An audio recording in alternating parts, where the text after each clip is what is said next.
வணக்கம் மக்களே, welcome to Sowmya TNPSC. So இன்னைக்கான ஆர்டிகல் சீரீஸ்க்கான ஷார்ட்கட் பார்த்துடலாம்.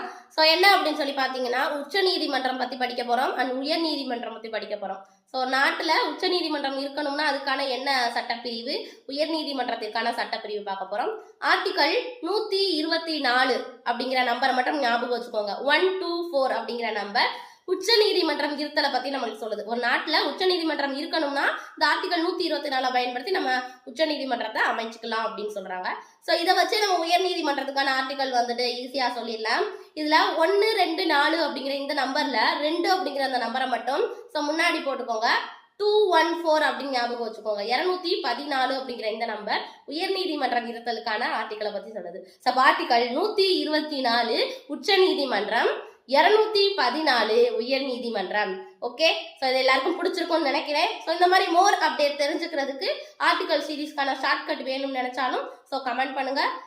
சேனலை சப்ஸ்கிரைப் பண்ணிக்கோங்க, உங்க ஃப்ரெண்ட்ஸுக்கும் ஷேர் பண்ணிக்கோங்க. Thank you guys.